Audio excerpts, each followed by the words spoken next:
ସାଗରରେ ପୁଣି ବାତ୍ୟା ଆଶଙ୍କା, ସୃଷ୍ଟି ହେଲା ଘୂର୍ଣ୍ଣିବଳୟ, ଆଗକୁ ନେଇପାରେ ଲଘୁଚାପ ରୂପ। ଗଲା ମାସରେ ସଂସ୍ଥା ବାତ୍ୟାର ତାଣ୍ଡବ ପରେ ପୁଣି ଏକ ନଭେମ୍ବରରେ ରାଜ୍ୟବାସୀଙ୍କୁ ଗାରିଲାଣି ବାତ୍ୟା ଭୟ। ମାସକ ବ୍ୟବଧାନରେ ପୁଣି ଏକ ଲଘୁଚାପ ସମ୍ଭାବନା ଥିବାରୁ ବଢ଼ିଲା ଚିନ୍ତା। ଅନେକ ସ୍ଥାନରେ ଏପର୍ଯ୍ୟନ୍ତ ଧାନ ଅମଳ ହୋଇପାରିଲା ନାହିଁ। ଏଭଳି ସ୍ଥିତିରେ ଘୂର୍ଣ୍ଣିବଳୟ ନେଇ ପୁଣି ରାଜ୍ୟବାସୀଙ୍କ ମଧ୍ୟରେ ପଶିଛି ଚଳନା। ସୃଷ୍ଟି ହେଲା ଘୂର୍ଣ୍ଣିବଳୟ। 22 ତାରିଖ ବେଳକୁ ଦକ୍ଷିଣ ପୂର୍ବ ବଙ୍ଗୋପସାଗରରେ ଲଘୁଚାପ କ୍ଷେତ୍ର ସୃଷ୍ଟି ସମ୍ଭାବନା। 48 ଘଣ୍ଟାରେ ଏହା ଲଘୁଚାପରେ ପରିଣତ ହୋଇପାରେ। ନଭେମ୍ବରରେ ଲଘୁଚାପ କ୍ଷେତ୍ର ସୃଷ୍ଟି ହୋଇଥିବାରୁ ଗାରିଲାଣି ବାତ୍ୟା ଭୟ।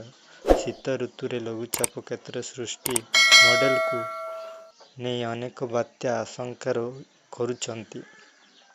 ତେବେ ଏପର୍ଯ୍ୟନ୍ତ ଲଘୁଚାପ ସୃଷ୍ଟି ହୋଇନଥିବାରୁ ଚିତ୍ର ସ୍ପଷ୍ଟ ହୋଇପାରିନି। ମଲାକା ସମୁଦ୍ର ମଧ୍ୟର ଅଂଶରେ ଘୂର୍ଣ୍ଣିବଳୟ ସୃଷ୍ଟି ହୋଇଛି।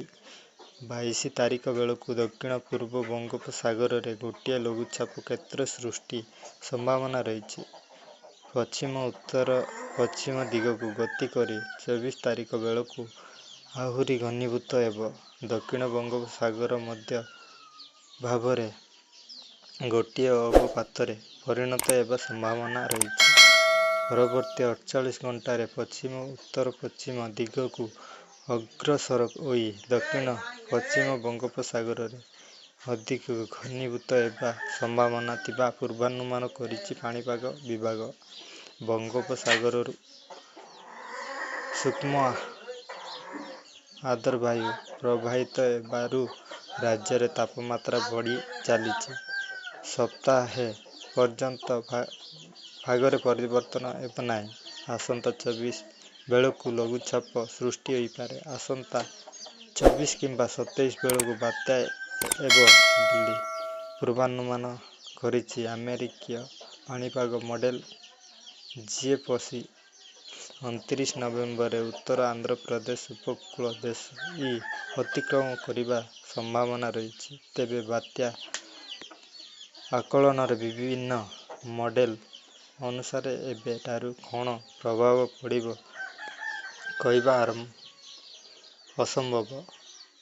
ଆସନ୍ତା ସପ୍ତାହ ବେଳକୁ ରାଜ୍ୟର କିଛି ସ୍ଥାନରେ ବର୍ଷା ହୋଇପାରେ ବୋଲି ପାଣିପାଗ ବିଭାଗ ବିଶେଷଜ୍ଞ କହିଛନ୍ତି। ଲଘୁଚାପ ସୃଷ୍ଟି ସମ୍ଭାବନାରୁ ସଫଳ କ୍ଷତି ହେବା